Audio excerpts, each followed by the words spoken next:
PAP AP A PAPAP by Jessica, Andrea, Bonnie, Davis. Lucas. period 2. Presenting.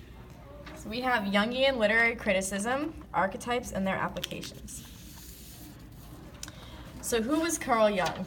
He was born on July 26, 1875.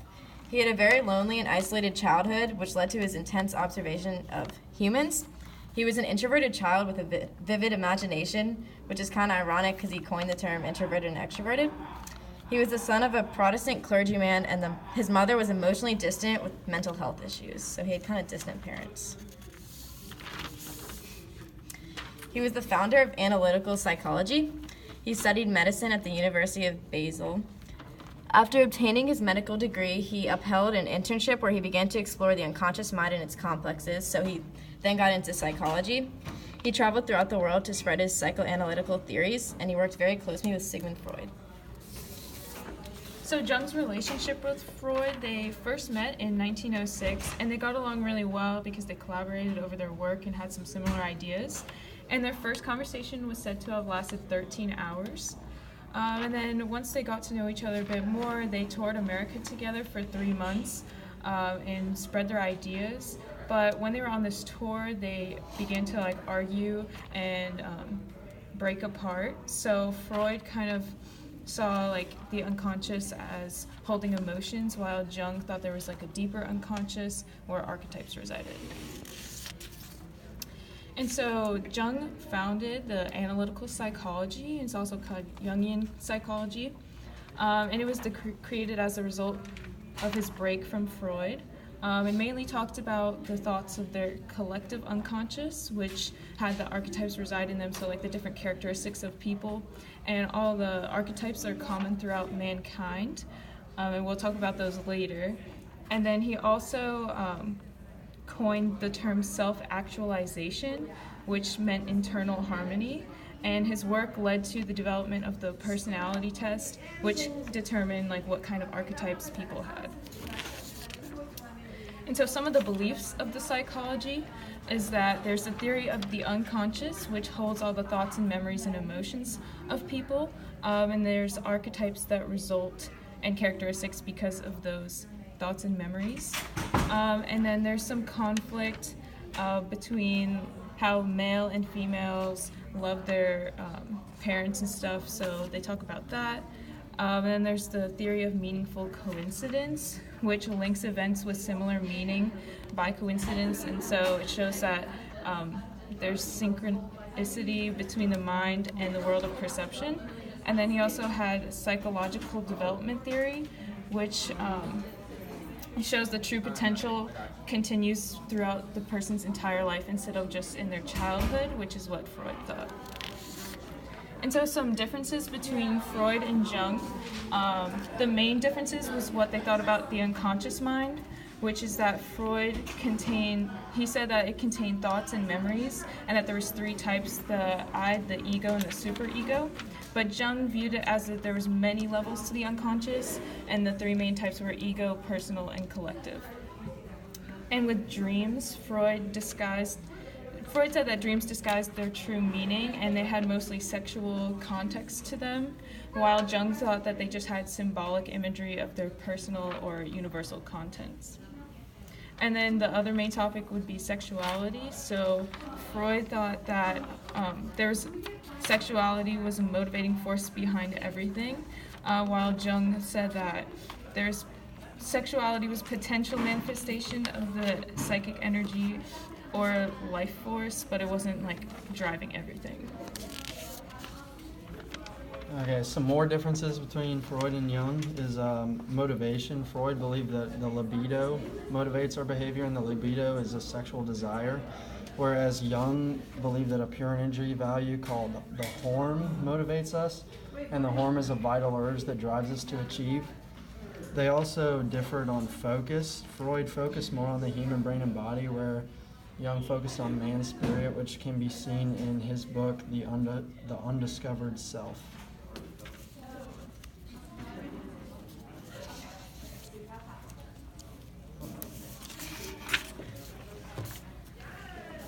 So So archetypes are ideas and images that arise from the collector of the unconscious and of society, and they are broad classifications that characters can fit into.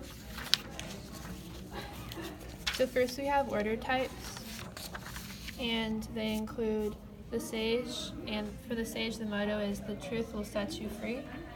Their core desire is to find the truth, and their goal is to use intelligence and analysis to understand the world. Then we have the ruler, and their motto is "power isn't everything, it's the only thing." Their core desire is control, and their goal is to create a prosperous, successful family or community. Then we have social type, and there is the lover, and their motto is "you're the only one." Their core desire is intimacy and experience. Their goal is being in a relationship with the people, work, and surroundings that they love. And there's the everyman, and their motto is that all men and women are created equal. Their core desire is connecting with others, and their goal is to belong. Then there is the freedom type, and there's the explorer, and their motto is "don't fence me in." Their core desire is that the freedom to find out who you are is through exploring the world. Their goal is to experience a better and more authentic and more fulfilling life. And then there's the outlaw, and their motto is "rules are made to be broken." Their core desire is revenge or revolution, and their goal is to overturn what isn't working. And the outlaw is also known as the rebel. And finally, there are ego types, and for that we have the creator, and their motto is "if you can imagine it, it can be done." Their core desire is to create things of enduring value, and their goal is to realize a vision. Then there's the jester with the motto "you only live once," with the desire to live in the moment with full employment. And their goal is to have a great time and lighten up the world. And then this chart kind of organizes the different archetypes. From here it organizes all of these archetypes according to like freedom, these ones like social, order, and ego.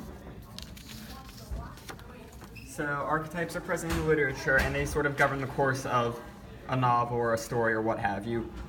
And they don't always adhere strictly to the 12 Jungian archetypes that Jung talked about. There's also kind of broader character archetypes and archetypal events that just kind of reach and apply every aspect of modern life. So some examples of that we're going to touch on are going to be the hero and the quest. So in the Odyssey, Odysseus is the archetypal hero, and the entire epic is focused on him journeying on a quest. And to kind of dovetail with that, the quest, the adventure, the journey, has many trials which he must complete to build his character. He goes and he journeys on his ship with his crew and undergoes many adventures with them. And each one is sort of for the purpose of building his character and challenging and forcing him to grow as a character. Up until, you could say, the final climax where he faces the Cyclops, who could be seen as sort of almost the archetypal big villain at the very end. Other archetypes in the Odyssey include the temptress, which is seen both in the sirens who are literally tempting the men off of their boat, and then Calypso, who is more subtly tempting Odysseus himself, trying to get him to stay on her island forever. Another archetype present in the Odyssey is the faithful friends archetype, or the loyal crew, and that is represented or embodied by all the people who travel with Odysseus on his journeys. They don't really have much characterization of their own. They're relatively flat, but they're always there for Odysseus, and they support him in his travels. Moving on to something a bit more contemporary, in The Great Gatsby we can also find a few archetypes. Nick fits into the everyman archetype, which is relatively conformist and seeks social acceptance, like we talked about before. The everyman is just your everyday sort of person. They're not extremely extravagant, and they're not extremely unbalanced. They're just trying to find their place in the world, and this is most definitely how we can see Nick in The Great Gatsby. On the other hand, Jay Gatsby has sort of an archetypal event that happens to him, the fall from grace, whereas in the beginning of the novel, Gatsby has seemingly everything. He's rich, he's famous, he has all these wonderful parties, but then by the end of the novel, he is quite literally face down dead and has lost everything that mattered to him. One last archetype that is present in The Great Gatsby is Jordan Baker, and she could be considered fitting into the trickster or the jester archetype. Originally, the trickster archetype, back hundreds of years ago, was more present as sort of a playful person who causes literal tricks on the main character, but now, as that archetype has aged, it's come to become anyone who uses deceit and lies to primarily further their own self-interest, and this applies to Jordan Baker, as she continues to lie and subtly manipulate people throughout the story to reach her own ends. So some weaknesses of the Jungian theory is that Jung's views never really had a clear explanation for the evil, so like his archetypes didn't really explain that. His work lacks measurable scientific research, and many critics say that his own thoughts and observations weren't valid enough for research of the basic major theory of human personality, because his theory was shaped by his own dreams, thoughts, and introspection.